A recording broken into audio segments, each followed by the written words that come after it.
call the meeting of the Healthy Communities and Environment Committee to order at 11 a.m. The first order of business is roll call, please. Powell. Kokendorfer. Here. Gershenson. Here. Nelson. Here. Top. Here. Loops. Here. We have a quorum. Let's all stand for the Pledge of Allegiance to the flag. I pledge allegiance to the flag of the United States of America and to the republic for which it stands, one nation, under God, indivisible, with liberty and justice for all. Are there any corrections to the minutes of the previous meeting? If not, we need a motion to approve the minutes of the Healthy Communities and Environment Committee meeting. So moved. Moved by Commissioner Taub, supported by Commissioner Gershenson. Any discussion on the minutes? If not, all in favor signify by saying aye. Aye. Opposed? Thank you. You're welcome. Somebody else can say that. Motion is carried. Next is approval of the agenda. Are there any changes or corrections to the agenda? Seeing none, we need a motion to approve the agenda. Moved by Commissioner Gershenson, supported by Commissioner Taub. All in favor signify by saying aye. Aye. Opposed? The motion is carried. We'll move on to public comment. Is there anyone from the public who would like to address the committee? Seeing none, I will close public comment. We need a motion to receive and file communication items A through C.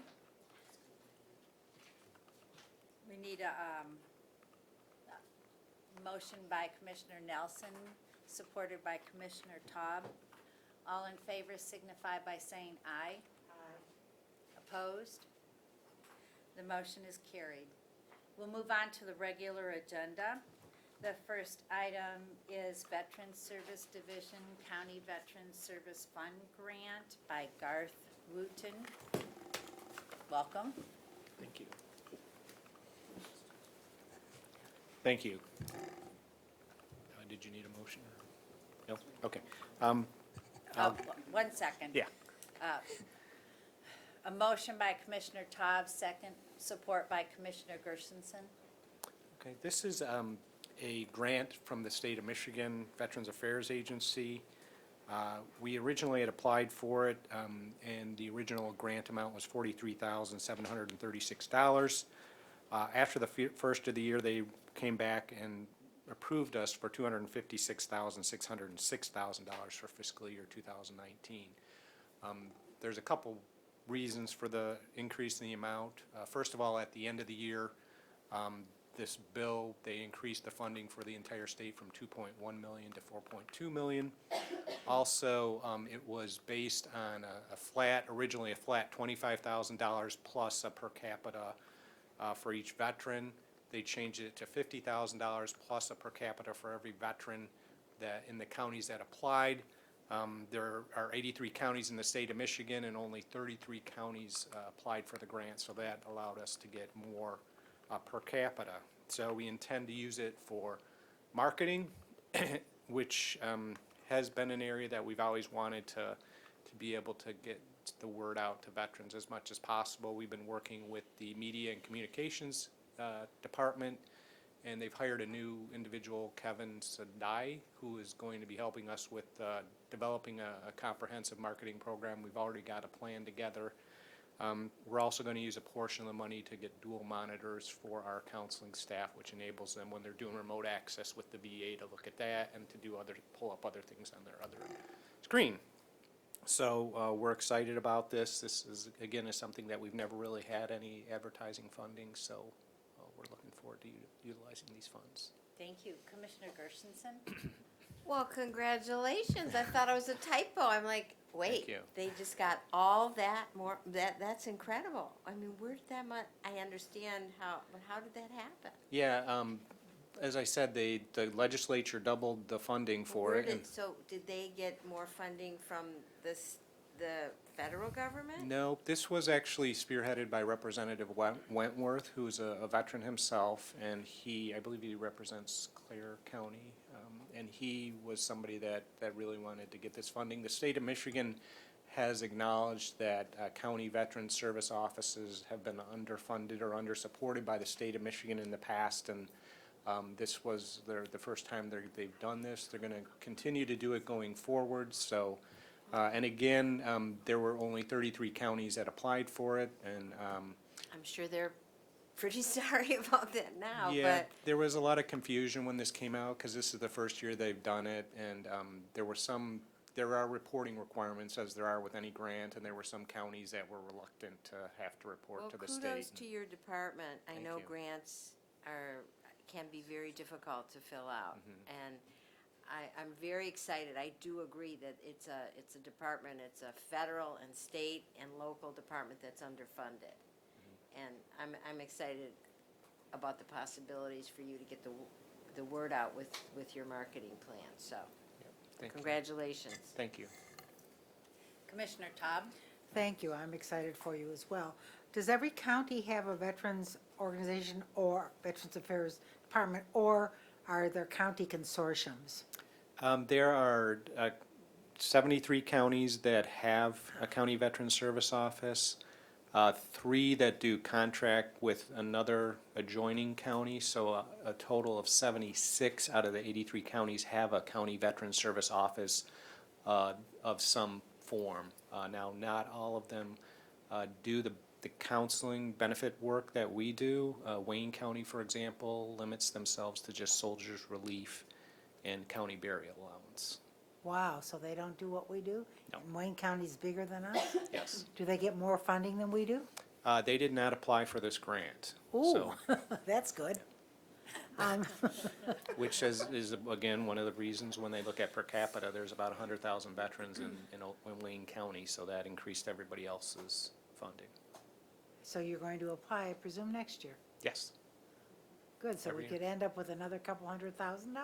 Yeah, and we'll always look for innovative ways to utilize it. One-time Whether we continue uses, marketing and, yeah. Yeah. Yeah, we as a county, we have a well-funded office to begin with. We've always gotten good support from the county executive and the board of commissioners. So it's not a staffing issue where we need to hire more people, at least at this point. If we get marketing and get tons of people, and then we would have to look at that. But as of right now, this is gonna be the focus this year, and then we'll see next year if we get funding, what we're gonna do with that. So, Okay, thank you.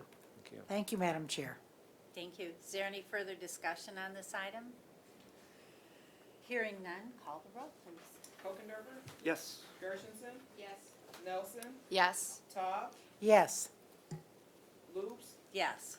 Thank you very much. Thank It's you. marvelous. Thank you. The next item is approval of Oakland County Parks and Recreation 2019 rules and regulations, and Dan Stenzel is here to speak to that. Welcome. Do you need Oh, we need a motion. Yes, thank you. Glad you're here. Motion by Commissioner Nelson, seconded by, or supported by Commissioner Todd.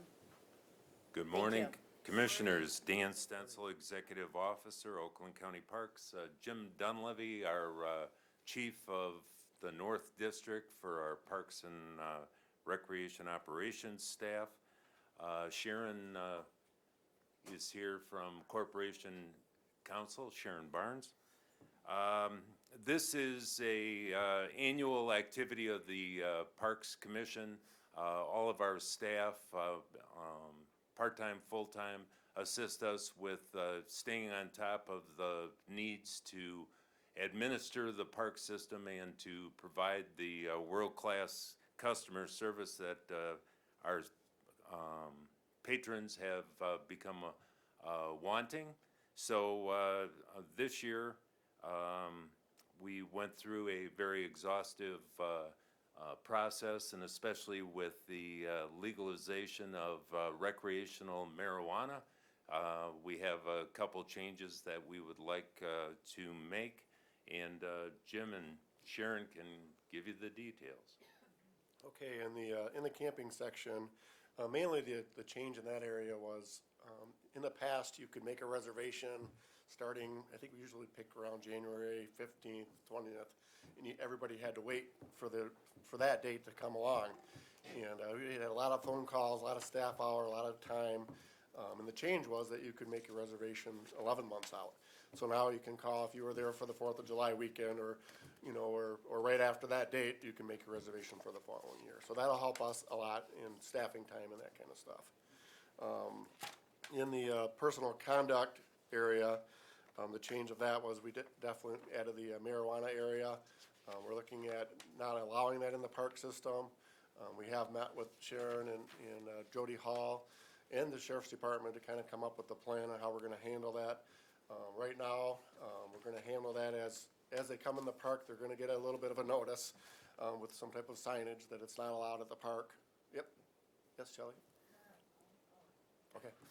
And then how we're gonna handle that is we're gonna go up, if someone complains about someone smoking marijuana in one of the campers, we're gonna talk to them and ask them not to do that anymore. And so that's kind of the first notice. And then the second time, we'll probably send a deputy over there, and ask them to leave. And if they don't leave, they will actually write a ticket for, trespassing. So that's kind of the plan right now on how we're gonna manage that. And correct me, Sharon, if I'm wrong on how I'm saying that, but I think that's the. I didn't realize it was gonna be a focus. So that's kind of how we're looking at it. And they put together really well in our park rules, I think. So hopefully you had a chance to read them. I'm not going to read that to you, but. Thank you. Commissioner Todd? Yes, so when people actually file for, they want to come back next year, they want to go camping, or whatever they want to do, is that part of, that will be included in the rules for the park when they file for, or when they request a campsite or something? Will they be told that ahead of time? So they already know you can't bring, I don't know if we allow alcohol. We do allow alcohol, yeah. Okay. But it has But to we, be in but, their okay, campsite. yeah. But obviously underage drinking is not acceptable. No. Right, So- right. So is that somewhere, will that be somewhere on the list of things you can and cannot do? I don't think we really talked about that, but I think it's a great idea. Right now, we're kind of like welcoming them into the park. No, they can't. Yeah, But I think mean, that's a great somebody has to- idea. Somebody has to call you up or go online and Right. reserve a campsite for July 4th to July 10th or Right. whatever. Right. Along with that, do they get a list of rules, campsite rules? They get Yeah. that when they check in. Well, maybe you are, if they're checking in online, yeah, maybe you could put that online as well. And then they It is. know up front what the situation Good It idea. is. is, and our staff try to remind the patrons of our policy and so on, of when they can sign up, because a lot of people, they want to take care of that as soon as they can. Yeah, but I mean, as soon as they sign up, and they all do it online, I presume with a credit card, Right. then No, I that, think that's a great idea. I think that Would be a shouldn't be a good problem idea. to do something like that. good, Stuff. thank you. Yep. Thank you, Madam Chair. Thank you. Commissioner Gershenson? Okay. Okay, the third change is very minor. We've actually added, just like it says, the trail cameras out there. We just want, if they have them out there, we want them to be labeled, just the same as if they would label their blinds that they put out in the park. So let's just make sure that they're labeled when they're put out there. So that's the biggest change in that one. Yes. Those are surveillance cameras, or? A lot of people use them for putting it at their blind, so they can For watch the deer coming they in and can out. watch and see what's coming to their, Oh, got it, yeah. yeah. Okay, so, Corporation Counsel. Yes. Is recreational marijuana legal in the state of Michigan? It is legal, but the act allows, just like medical marijuana, it restricts what you can do in a public place. So specifically, it does not, it prohibits consumption of marijuana in a public place. And the parks are obviously a public place. In addition, I assume the park does receive some federal grants and funding, and it's still We have. illegal federally. And so a person in the privacy of their own camper, they're still in a public place? Yeah, that is our position. There have been, so because the law is so new, some of it will be, I'm sure, decided in the courts, Sure. right? Just like medical marijuana. There were two cases that were focused for medical marijuana, because we have no case law right now, because it's so new, where the courts focused on where there were two cases where individuals were smoking marijuana in their vehicle. And the court focused not that they were in their vehicle, but where the vehicle was parked in I a public see. place. I see. So I think based on what we have in front of us, the language of the act, in addition to some precedent with medical marijuana, it's safe to assume that the I park. see. Good luck to you on that one. But also, tell me again, the penalties, the three penalties, the three stages are, one, We're gonna ask them to stop doing it, who's gonna ask them? the park staff. The park Park staff? staff or the sheriff. Okay. And they're gonna handle it just like someone smoking at the beach, Got it. smoking You can't cigarettes. smoke And number two, That, number two, if they're continuing to do that, we're gonna ask them to leave the park. to leave the park, and that's within your jurisdiction to ask them to leave. Yep. For Arlena Park Road. Okay, and three, The third one is we're going to write them a ticket write them in. and possibly arrest them for trespassing. But how does trespassing, because they're not gonna leave? Right. Correct. I got it. Okay, So we don't confiscate anything that's, Commissioner Kokendorfer? Great, thank you. I think you did a great job. I think it makes a lot of sense just proceeding cautiously in this area. There are more questions than answers, it seems. It's absolutely in right. Each of the state and federal, and I think it's gonna take a couple of years for this to shake out. And at some point, in light of that case law, you may wanna change the procedures further and Right. maybe allow people, And you know, that's in why- the privacy of their campers. But for now, I think this is a good approach. If the And that's why legislature we do provides it its anyway. direction, I think the laws would be amended. Sure. Great, thank you. Thank you. Any further discussion? Hearing none, call the roll, please. Gershenson, yes. Nelson, Yes. Todd, Yes, Kokendorfer, Yes. Lubes, Yes.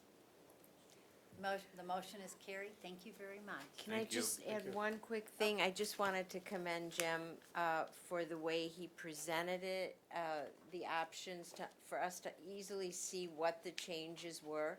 Because when I first started reading it, I thought, how are we gonna know what changes you're talking about?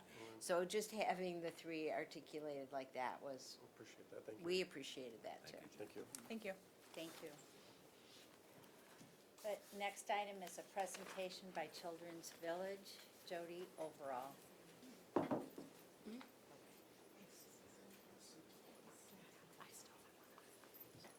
Morning. Morning.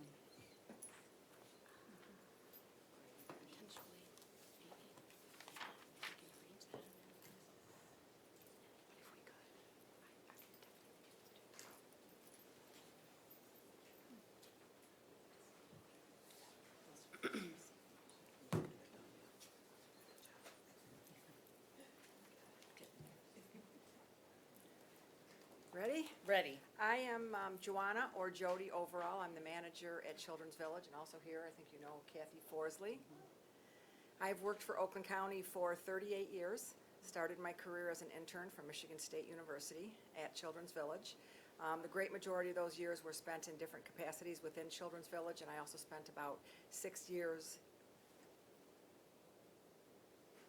at the courthouse, working in the Circuit Court Family Division, the juvenile court. Our mission and purpose at Children's Village is to rehabilitate youth and strengthen families. It's not uncommon for exasperated parents to pull up to our front door and want to bring their kids in and leave them for a little while. Good or bad, it doesn't work that way. All kids are placed in Children's Village by a court order. They have to be officially involved in juvenile court. We are Oakland County's juvenile detention, residential treatment, and shelter care facility. We provide detention services for youth who have been removed from the community by the court because of criminal behavior.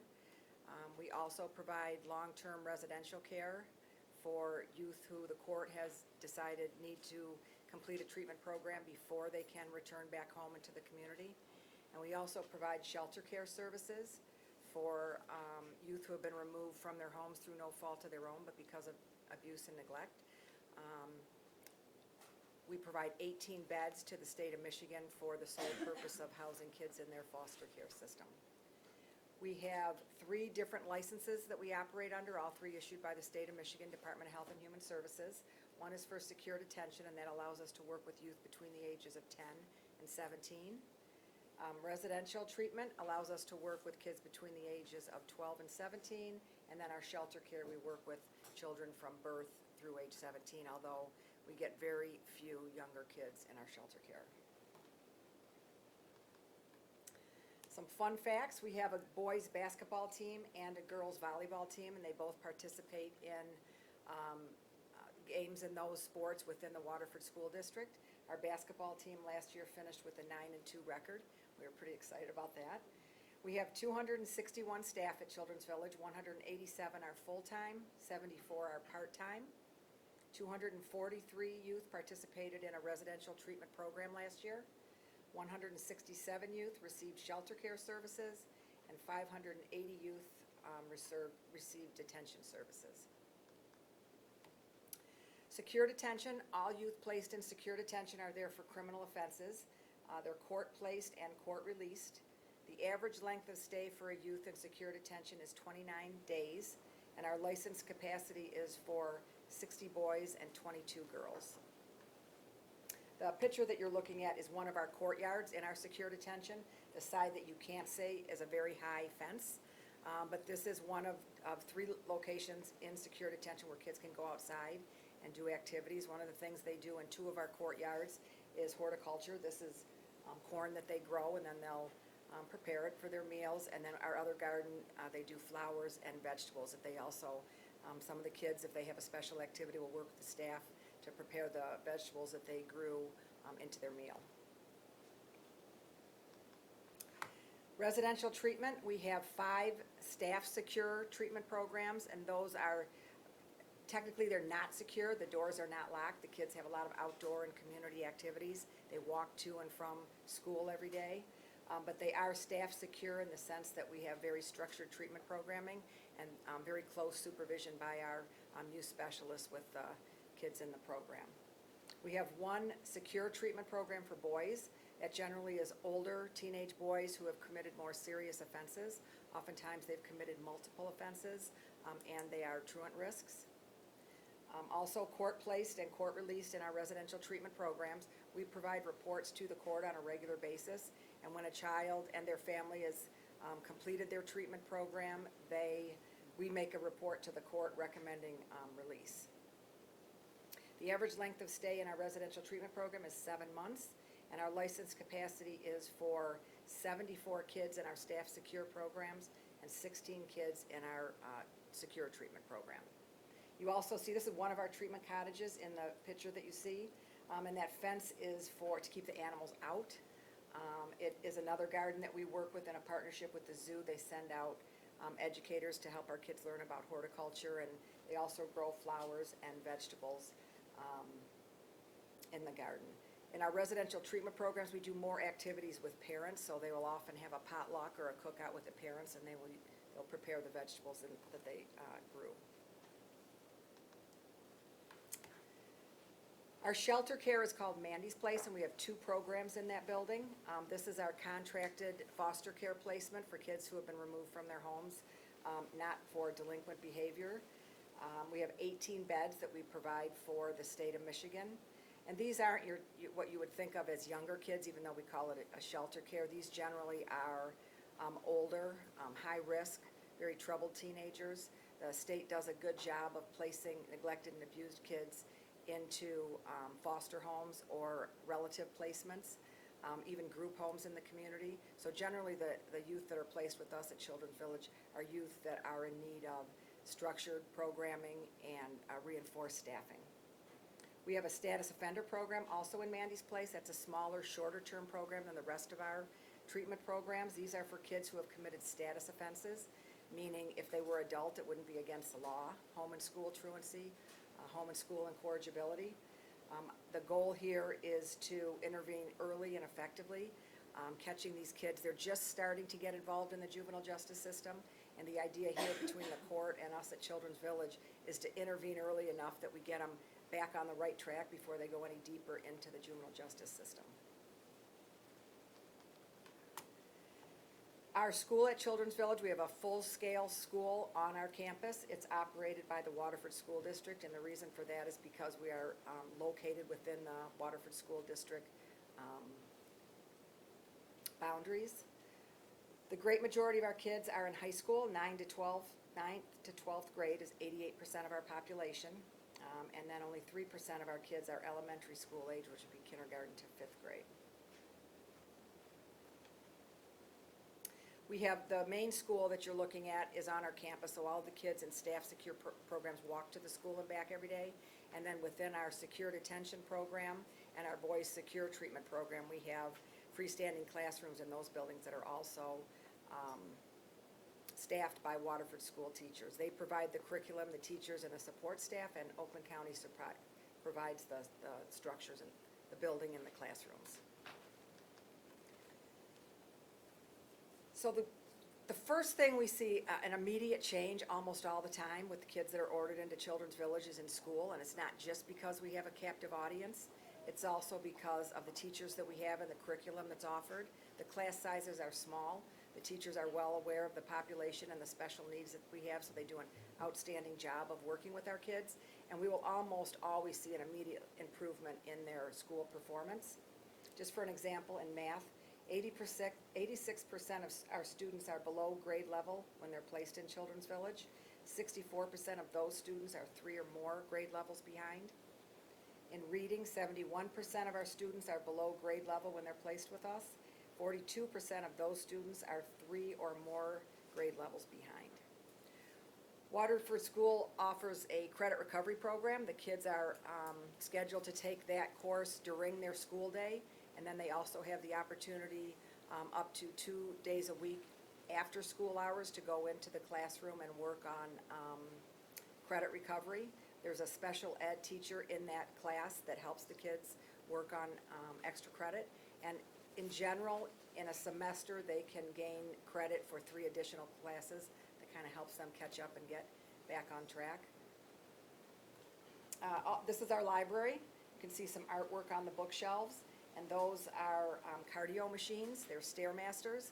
When we first put them in the school, the kids kind of walked around them and just kind of looked at them. They weren't sure why they were there. But now the librarian tells me our kids are on them all regularly. They sign up to get on them, and they actually can read books during their library class while they're getting a cardio workout.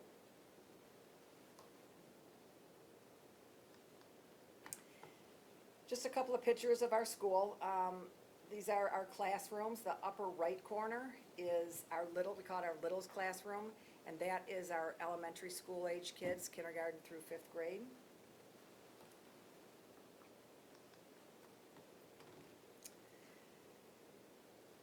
So I don't really know the best way to describe our staff at Children's Village other than the fact that they're rock stars. To say that they are excellent would be an understatement, the kind of work that they need to do. They are with our frontline staff in particular, are with our kids 24 hours a day, 7 days a week, 3 shifts. They're mentors, they're coaches, they're surrogate parents. Sometimes they're the first best thing that these kids have been exposed to on a regular basis.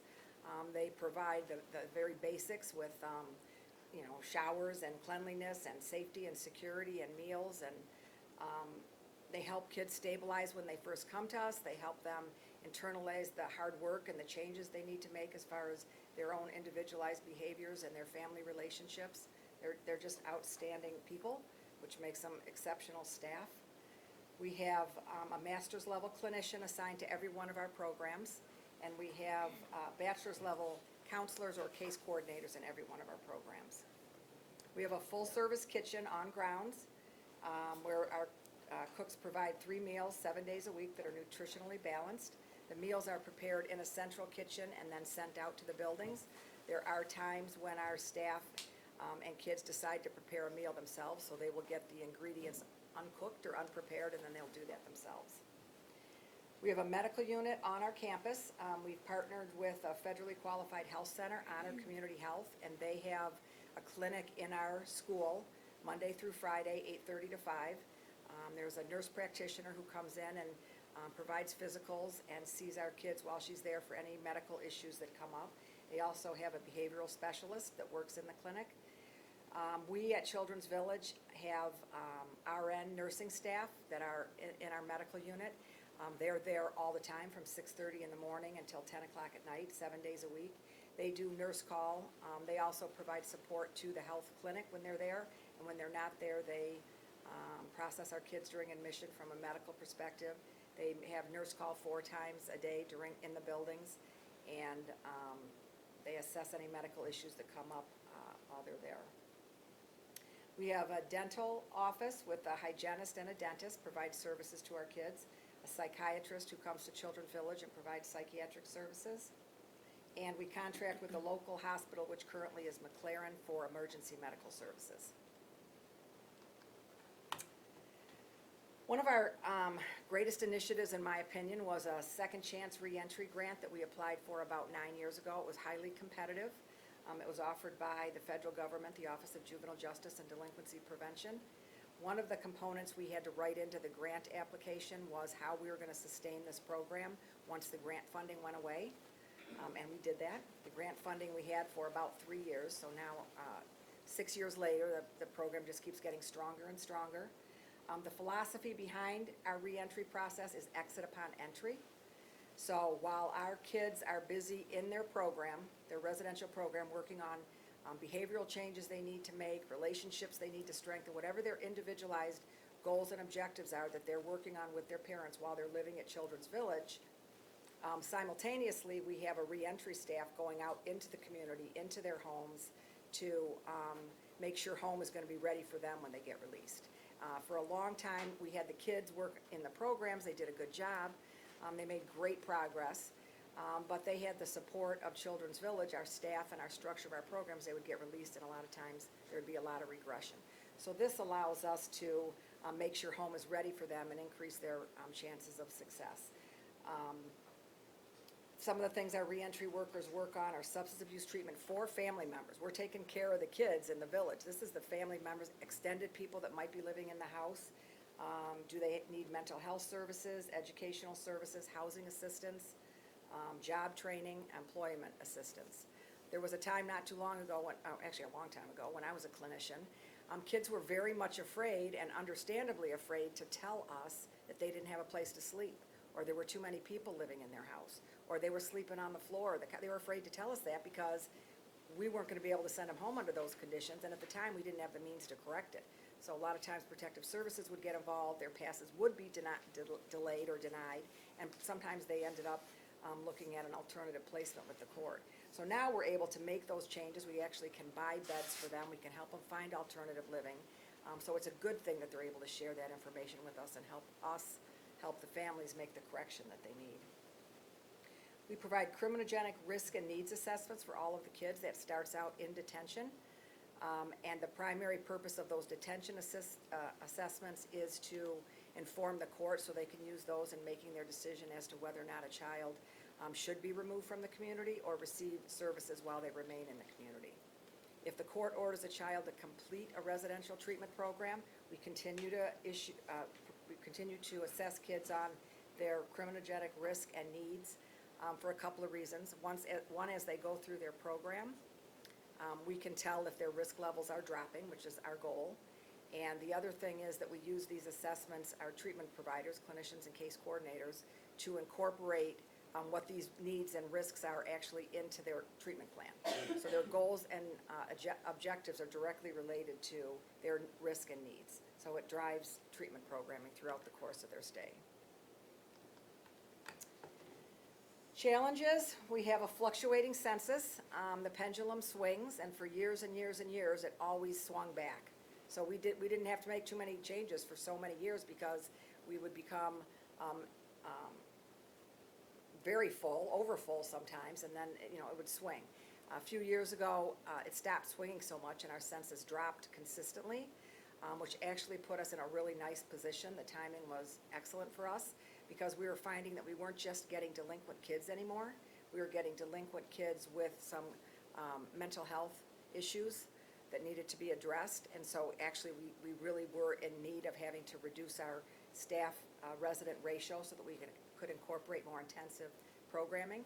So we dropped our programming from 20 kids in a treatment program to 16 kids in a treatment program. And we were able to provide revised, more intensive treatment programming that addressed mental health needs. We also have the challenge of special needs populations. Throughout our campus, we will get special needs children from time to time. Mostly it is Mandy's Place and our foster care program where we have special needs population. So we have the challenge of continuously training our staff, making sure we have the right staff in the right place to work with the kind of kids that we are programming for, and then also ensuring they have the right training to deal with the needs of our special needs populations. And then staffing, and we have a revolving door with staffing. Our staffing they are excellent. And I tell people when I do pre-service that it's a niche market and it's not a fit for everybody. And we have a long 3-week training, and for good reason, that we allow for shadowing during that training. And we have a lot of people fall off. So we top load our staff at the beginning of the class, knowing there will be some that either weed out or they weed themselves out. But we bring in excellent staff, we train them. Some people are there, it's their career, they plan to be there long-term, and some people, it's a stepping stone. The sheriff's office and circuit court draw from our staff a lot of times and fill their vacancies, as well as other private agencies. So we deal with that, and we hire and we train probably 3 times a year. Our per diem cost per day for youth placed in Children's Village is $169 for delinquent youth. It's $359.13 for DHHS youth placed for shelter or foster care services. We receive a 50% reimbursement from the State of Michigan Child Care Fund. Parents are assessed a fee by the court based on their ability to pay. And we also receive 2 different significant grants from the Michigan Department of Education, and these are for meal reimbursement. The Child and Adult Care Food Program is a meal reimbursement we get annually for meals served in our shelter care program. And last year, we were reimbursed $75,984. The National School Lunch Program is for the rest of our kids on the program in detention and treatment programs. And last year, we received a reimbursement of $277,119. We receive donations from individuals and organizations throughout the community. And we are very fortunate to have a Children's Village Foundation. They've been doing fundraisers for us now for the past 30 years. And they do 2 major fundraisers that they then provide funding back to Children's Village. The reentry work I was talking about before, where we might need furniture, a parent may need help paying a car payment or getting a car fixed, or utilities. Those are all the kinds of funding that the foundation will offer if we make a request for a grant request from them. 2 events that the foundation puts on annually. One is in August, and all of you will be invited to it. It's a fun fest, and it is a day where the kids just get to be kids. They don't have to think so hard, they don't have to work so hard, they don't have to deal with the challenges in their life that they have to correct before they can go back home and live. They just get to be kids. From 8:30 in the morning until 5 o'clock, there's relays, jello eating, we have a staff resident baseball game, and if you looked at all the days throughout the year, this is probably the day we have the least amount of altercations or issues or problems. They have fun all day long, and it's really fun to be a part of that. We have volunteers who come in and spend the better part of 2 days marinating ribs and chicken that's purchased by the Children's Village Foundation. So there's a big barbecue. And then the foundation also sponsors our Teachers Pet Program, and that is Amy Johnson, and she takes dogs from the animal shelter, and she screens them to make sure they're stable and they're not aggressive, but they're dogs that have been abused or neglected themselves. And we select kids from Children's Village for each session, and the sessions are 8 weeks long. Amy brings the dogs over and teams them up with children at Children's Village, and the kids have the challenge of training those dogs and getting them ready for adoption. And it's a very heartwarming program. There's a graduation at the end where the kids stand up and talk about their dog and what they taught it, and they talk about what they learned from their dog. And it's it is heartwarming to listen to them talk, the correlations they themselves will make between their life and the dog's life. We had one youth recently insist to sit on the interview panel for another family that wanted to come interview his dog and adopt it. And we've had several kids convince their parents to adopt their own dog, the dogs that they trained. We have another partnership with the zoo where they come and build mud puppy shelters for our kids. And Kathy has some specifics on that she was going to talk to you about. Yeah, we're really fortunate to have this partnership with the zoo. The Humane Education Group with the zoo is the one that has facilitated this program. So this is a mud puppy house, and for those of you that don't know what mud puppies are amphibians, and so the amphibian staff at the zoo are the ones that are really rolling out this program to our TAG girls as one of the treatment programs for girls. So what they do is this mud puppy house, the reason why mud puppies are important is they tell us something about the water quality. Mud puppies don't exist if the water quality is poor. And you won't see them in waters that you're monitoring.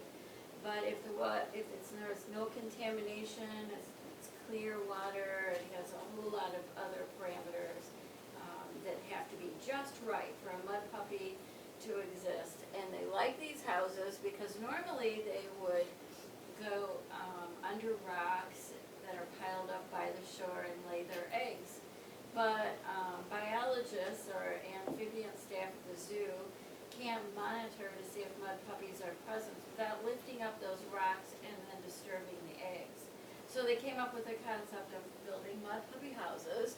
And this is something that the girls work on during the winter months with the amphibian staff. They bring them down behind the scenes at the zoo, and they provide them with heavy gauge wire, and then they teach the girls how to shape it correctly, and then put layer upon layer upon layer of this special cement onto this wire to build this box.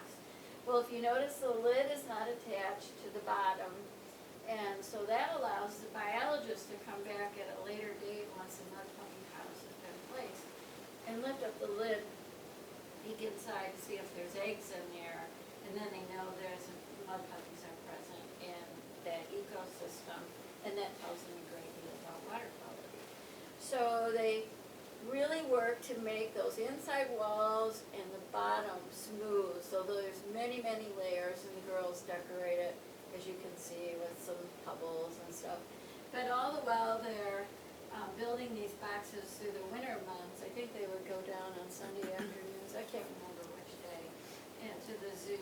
The amphibian staff are there talking to them and teaching them about ecosystems and the environment and this human interaction with the ecosystems, and they learn a great deal of science without even realizing it. And they also, it's really an evidence-based program. Anytime you can teach a child reverence for their environment, for an animal, you're actually opening doors to building empathy, and this is very useful. And it becomes rather a skill that they use throughout their lives with humans as well as animals. So at any rate, when the weather's nice, after they've built these houses, the amphibian staff and the education staff take them down to the Belle Isle Nature Center, and and I was lucky enough to be there with them that day. And they go behind the scenes in the Nature Center, and the amphibians staff once again tell them what it is they're about to do.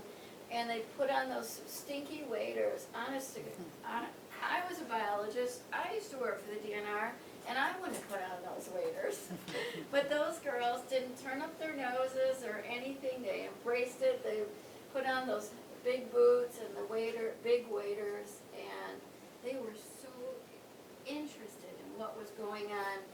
So we went out on this side of Belle Isle, which is on the Detroit River side, and they placed some of the mud puppy houses in there, and then we went into the interior of the island where the water was really stagnant and it really stunk. And those girls were such troopers wading through those waters and putting that in.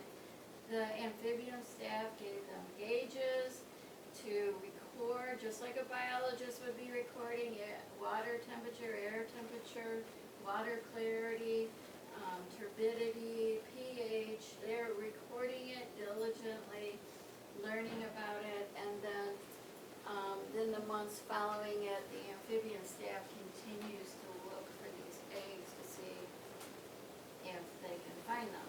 I'm very sorry to report, and this has been going on since 2009, I think, and I think they're yet to find my puppy eggs. But true to any biology program, you learn every year from it, and they adjust and they tweak things about it, trying to find better locations, and trying to determine why might we not be seeing my puppy eggs. And it doesn't seem to deter the girls. They seem to be very excited. They're learning valuable lessons.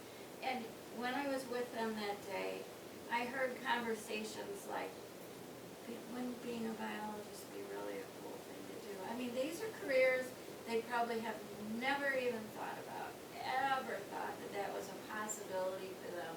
And I knew they were walking away from this program knowing that there are many opportunities.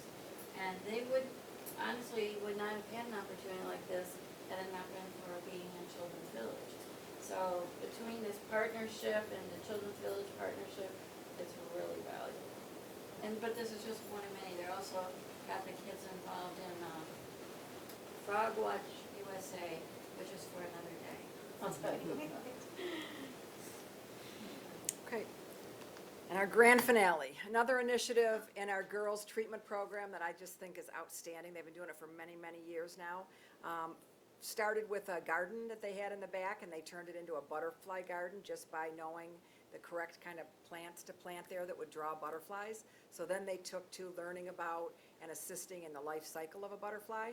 So twice a year, they actually have caterpillars that they provide a good environment for so that they can spin cocoons, and then the butterflies hatch and they keep them in a safe environment, and then they actually have a ceremony where the girls will all go outside and they'll very carefully put the butterflies in an envelope unsealed, so they each have their own because you can't hold them they have a safe place to put them and carry them outside, and then they release their butterflies into the butterfly garden. Now, we do have butterflies in the butterfly garden. I'm not able to say they all stay there or that there's even a lot of them, but they put them out there, and when you go and look at the butterfly garden, you can see butterflies living there. I don't know how far they travel or if they come back, but it's a very fun program the kids like. They learn a lot from it, and that's just one of the nice things that they're doing, the more recreational things. It's also got some learning value, but the things that makes their stay at Children's Village not just work, but also something that they look forward to from a recreational perspective. Any questions? Thank you. Commissioner Taub? Well, I'll tell you what, this is a state-of-the-art facility, and I know that we have a lot of people coming from all over to look at it, and you make me proud. I had a couple of questions. First, before I do questions, I want to say something. If you have children or you're a small adult and you have clothes that that aren't worn but are in decent shape, I always brought my teenagers' clothing over there. I think they outgrow it faster than they wear it, and that's a good thing to do. Or if you're a small adult and you have jeans that you want to turn over to them, or even a larger adult, I mean, you just don't know. They certainly could use all the clothing, slightly used pajamas, things of that sort that they could use. Also, I wanted to mention something. I don't know about the other youth assistance organizations, but Birmingham Youth Assistance, which I chair, excuse me, is an aftercare, so that when you release children from Children's Village, they go back into their school situation. I know we have one or two possibly children in aftercare through our youth assistance, and I think that's a wonderful team effort. That's our reentry process, and they are a critical partner and component of that reentry process, all of youth assistance. Yeah, so I think that's incredible that we have done, we're working inter-county with other organizations. The other thing that I wanted to ask about, now I think you know this one is coming, the 17-year-olds. What are we looking to, I had questions about schooling. I realize that the kids are so far behind that I don't know how you do that, but, And Commissioner Cowan also asked about, and I meant. yeah, go ahead. About dropouts, so maybe. we could- Right. And I have to talk to our principal about that, but they recently raised the age to 18 for school. So you can't drop out of school legally without your parents' consent until the age of 18. Okay, So when they come to Children's Village, unless they, we have some kids working on a GED, so those kids aren't going to school. Other than that, they're in a school program. The question is gonna be that I have to ask the principal is if they've already dropped out and they don't have an active record anymore, will she put them in the school curriculum at Children's Village? Or would we find an alternative program for them, such as a job or something within children? We do have jobs for kids at Children's Village, so that would be one option. Was your question only in relationship to school or? no, other also, things? do you have room for 17-year-olds? We do. Our consensus across the board there in detention and treatment has dropped significantly over the past, I think, since the recession, 2007. We just never really came back up to full capacity. So we do have room. We do have room. And another question may I, Madam Chair? So sometimes, there are many communities, many counties, obviously, there's no other county facility like this in the state, but they don't have any facilities. Do we accept children from other communities where they don't have a facility? And is it throughout the state or just nearby counties? Our contract with the state of Michigan for foster care youth, they will send us children, we have 18 beds in that program, and they will send us children from across the state if they need a placement and we fit their needs. Detention primarily is Oakland County. Every now and then, we might get somebody from another county who was picked up in Oakland County, and then they're transported back to their county.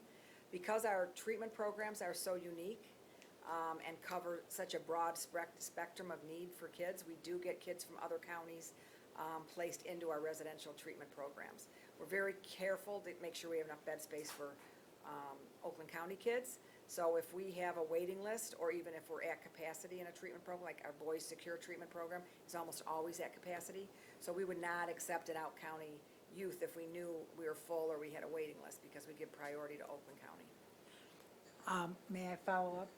I have one more quick question. When kids are admitted to Children's Village, when they're adjudicated, okay, are their families told that they have a responsibility, if they have the means, we're not talking about people who can't afford it, to pay for their keep? And how does that work? And do you ever collect? They are told that. We don't, Children's Village doesn't collect, it's the court who will determine what the parent's ability to pay is, and then they will bill them. So they know ahead of time. There's a lot of denial there. If you can imagine, when these kids come to us, their life is in turmoil generally, and it has been for years and years. So there's a lot going on that's causing them distress. It's kind of not anything they think a lot about, I don't think, until they get the bill. And they don't, and detention is meant to be short-term, so they probably get that bill after the kids are gone. But residential treatment can be 8, 9, 10 months, so they get those bills right throughout while they're in the program. And we will see parents have a very negative reaction to the bill when they get it, because they really weren't, it can be a hefty bill, and they really weren't anticipating that, or it wasn't something they were thinking a lot about. But we're able to help them work through that. They know that there is not an alternative. They know having their child go home before they complete a treatment program probably isn't going to be a good idea. So they usually end up being more accepting of the fact. I'm not talking about parents who people who can't afford it. I'm talking about people who have the means to pay the bill. Right. Okay. And again, I thank you for the work you're doing with youth assistance. I just think it's amazing. Thank you. Thank you. Thank you, Madam Chair. Thank you. Any other comments or questions? It's a valuable service and it makes a difference in our children's lives. Thank you. Thank you. All right, we need a motion to receive and file. Motion by Commissioner Nelson, seconded by Commissioner Gershenson. All in favor? say Aye. Opposed? The motion is carried. Is there any other business to come before this committee? I did want to remind people about our Live Healthy Oakland program that was launched in July 2018, providing residents with the opportunity to take advantage of discounts on prescription, dental, and health services that may not be covered by insurance. So we commissioners have been out and about placing information in buildings, or you're welcome to call Oakland County to find out more about the program. Also, I'm sorry. Oh, yes. I don't mean to interrupt. Sure. But our nurse on call has been really educated on these programs, and they'll answer anybody's questions regarding those programs and help walk people through it. And if they don't have the answer, they will track it down. They usually have their cards. Do you want me to put a Yes. stack in everybody's, Yeah. please use those cards. Oh, there is. In the mailroom, there's a Oh, stack of. is there? Uncle If you nurses. need more, we have Okay. pallets of them. All right, thank you. Seeing no further business. Oh, yes. In regards to the healthy cards, I know I've received a couple questions about animals. Do we know any more specific information on the old card? General medications used to be covered. Okay, I think it's So still if they listed. are- Is it just, so it's just medications obviously then for animals that you would give to your vet? No, you probably have to order those yourself, Okay, but the phone number will give you exact, but it always covered animal medication. well, that stirred up a lot of good conversations. Yeah. In regards to the animals. Sure should be covered. Thank you. Any further business to come before this committee? If not, without objection, I declare the meeting adjourned at 11:58.